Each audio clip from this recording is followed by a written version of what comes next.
तो आज का हमारा टॉपिक है सांद्रता के पद, है ना, जो कि आपके विलियम चैप्टर का एक इम्पोर्टेंट टॉपिक है। तो सांद्रता के पद को समझने से पहले हम समझ लेते हैं कि सांद्रता क्या होता है, ठीक है ना। तो सांद्रता को इंग्लिश में कहते हैं कंसंट्रेशन। क्या कहते हैं? कंसंट्रेशन कहते हैं।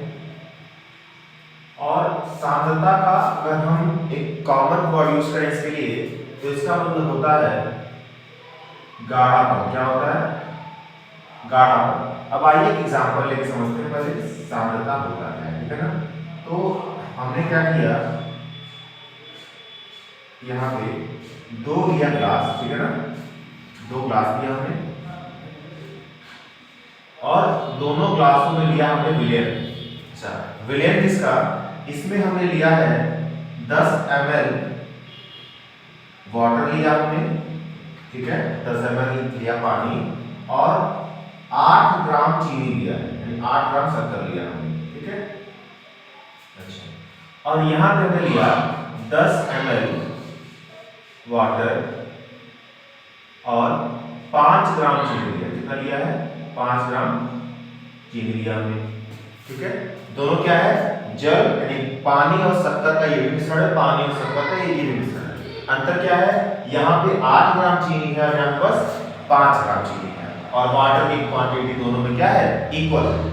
तो अगर आपसे पूछा जाए कि इन दोनों विलयन में, यानी इन दोनों जो विलयन हमारे पास बना है उसमें अंतर क्या है, ठीक है, तो आप क्या कहोगे कि सर ये वाला जो विलयन है वो ज्यादा मीठा है और ये वाला विलयन क्या होगा? वो कम मीठा होगा। क्यों? क्योंकि इसमें बस चीनी 5 ग्राम है, इसमें चीनी 8 ग्राम है, ठीक है।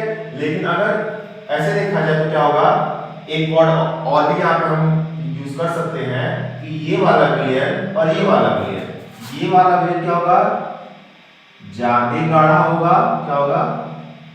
ज्यादा गाढ़ा होगा और ये वाला विलयन क्या होगा? कम गाढ़ा होगा। क्यों? क्योंकि यहाँ पे क्या है? यहाँ पे चीनी की मात्रा अधिक है और यहाँ पे चीनी की मात्रा कम है, ठीक है। अब क्या है कि अच्छा, अब इन दोनों में अंतर क्या है? केमिस्ट्री के लैंग्वेज में देखा जाएगा तो क्या है? इन दोनों में सांद्रता का अंतर है। क्या है? सांद्रता का अंतर है। क्या है इन दोनों में? इन दोनों में सांद्रता का अंतर है, ठीक है। तो ये बात होती है इसकी सांद्रता की। अब सांद्रता के पद आपने यहां लिखा, क्या लिखा है? सांद्रता के पद। तो सांद्रता के पद को क्या कहते हैं? एक विलयन, इसका डेफिनेशन क्या है? एक विलयन में विलायक तथा विलेय, क्या है? एक विलयन में विलायक तथा विलेय की मात्राओं में, यानी क्या है? विलायक और विलेय की मात्रा में परस्पर आवश्यकता अनुसार संबंध स्थापित करने से बने पद को सांद्रता के पद कहते हैं। इसका मतलब क्या है कि जो भी विलयन बनता है उस विलयन में क्या? विलेय और विलायक, इन दोनों के बीच हम जो भी संबंध स्थापित करते हैं और उन संबंधों से जो जो पद बनते हैं उन्हें क्या कहते हैं? सांद्रता के पद कहते हैं। अब सांद्रता के पद के बारे में हम आगे देखते हैं। सांद्रता के पद में पहला क्या है कि द्रव्यमान प्रतिशत, ठीक है। तो क्या होता है पहले देखते हैं। 100 ग्राम विलयन में, ठीक है, अब यहाँ पे जो बात होगी वो पूरे विलयन में विलेय की मात्रा की बात होगी, ठीक है ना। 100 ग्राम विलयन में उपस्थित विलेय की ग्राम्य मात्रा, क्या? विलेय की ग्राम्य मात्रा को द्रव्यमान प्रतिशत कहा जाता है। अब इसका कैसे इसको हम रिप्रेजेंट करते हैं? तो small w upon small w से इसको हम करते हैं रिप्रेजेंट। तो आइए देखते हैं इसका क्या होता है फार्मूला। क्या होता है? w अपॉन w परसेंटेज, मतलब क्या? द्रव्यमान प्रतिशत बराबर क्या होता है? विलेय का द्रव्यमान। अच्छा, वो भी कैसे? अगर यहाँ हम देखें तो क्या हो जाएगा? विलेय की ग्राम्य मात्रा, मतलब क्या है? जो उसका द्रव्यमान क्या होगा? विलेय की ग्राम्य मात्रा, ठीक है ना। विलेय की ग्राम्य मात्रा बटे पूरे विलयन का द्रव्यमान और गुणे 100 से हम इंटू कर देते हैं। और 100 क्यों करना है? क्योंकि हम यहाँ पे क्या निकाल रहे हैं? परसेंटेज निकाल रहे हैं, तो उसके लिए हम क्या करेंगे? यहाँ पे 100 से इंटू कर देंगे तो पूरा क्या हो जाएगा? विलेय की ग्राम्य मात्रा बटे पूरे विलयन का द्रव्यमान गुणे 100 हो जाएगा। ये क्या था आपका? सांद्रता के पद में पहला क्या था? द्रव्यमान प्रतिशत, ठीक है।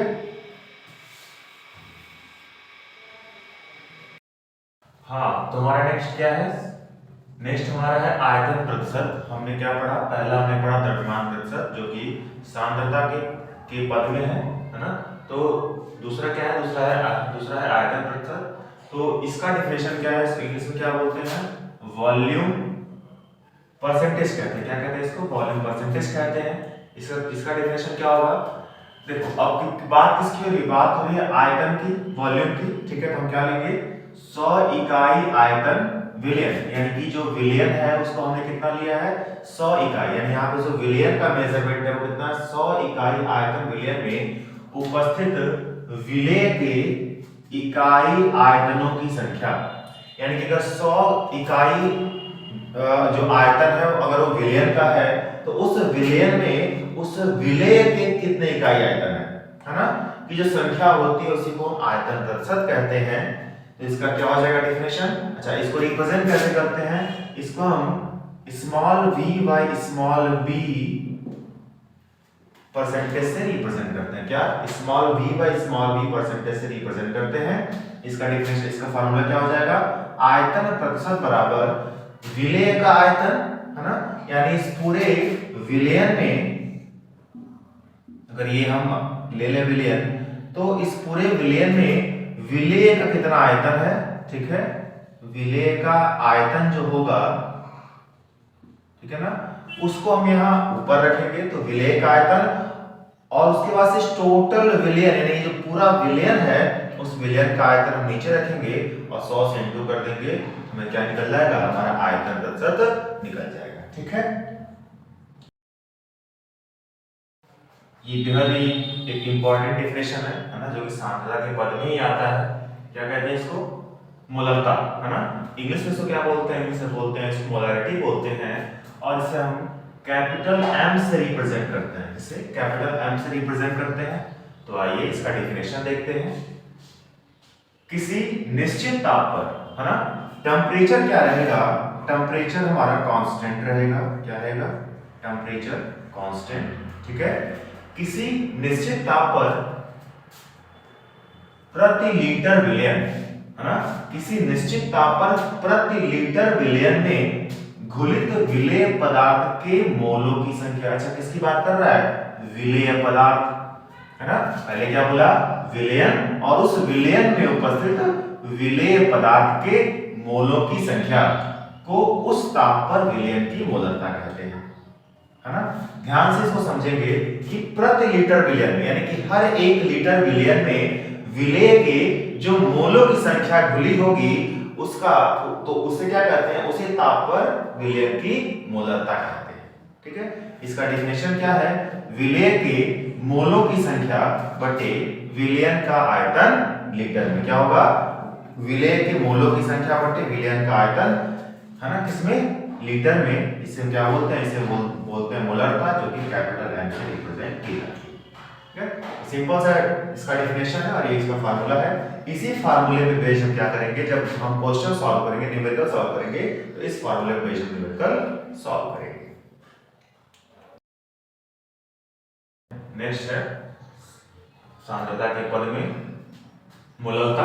इसको इंग्लिश में क्या बोलते हैं? इसको इंग्लिश में बोलते हैं मोलैलिटी बोलते हैं, और इसे हम स्मॉल m से रिप्रेजेंट करते हैं। अभी आपने जो देखा था उसे हम कहते थे मोलरता। वो क्या था? मोलरता था। इसे हम कैपिटल M से रिप्रेजेंट करते थे, और यहाँ पे क्या है? यहाँ पे है मोललता है, इसको हम स्मॉल m से रिप्रेजेंट करते हैं। तो इन दोनों में अंतर समझिएगा। नाम में छोटा सा डिफरेंस है, लेकिन इसका जो डिफिनेशन है उसमें काफी डिफरेंस है। ठीक है, डिफरेंस कैसे? आइए देखते हैं। उसमें हम जब बात करते थे मोलरता की, तो यहाँ पर कुल विलयन की बात करते थे। क्या? कुल विलयन में विलेय के मोलों की संख्या की बात करते थे, है ना। यानी क्या? विलयन में विलेय के मोलों की संख्या। ये बात कहाँ होती थी? ये बात होती थी मोलरता में। से हम कैपिटल M से रिप्रेजेंट करते हैं, और यहाँ पे जो विलयन था उसको हम लीटर में लेते थे, यानी विलयन के आयतन को हम देखते थे। ठीक है, यहाँ पे आएंगे। ठीक है, इसको हम पहले मिटाते हैं, है ना। अब आते हैं इसके डेफिनेशन में। यहाँ क्या है? विलायक के, यहाँ देखो, यहाँ क्या बात हो रही है, यहाँ पे विलयन की बात नहीं हो रही, यहाँ पे किसकी बात हो रही है, विलायक। अच्छा, विलायक के 1000 ग्राम, ठीक है, तो 1000 ग्राम को हम 1 kg ले सकते हैं। तो विलायक के 1 kg में घुलित विलेय के मोलों की संख्या, है ना, विलेय के मोलों की संख्या को विलयन की मोललता कहते हैं।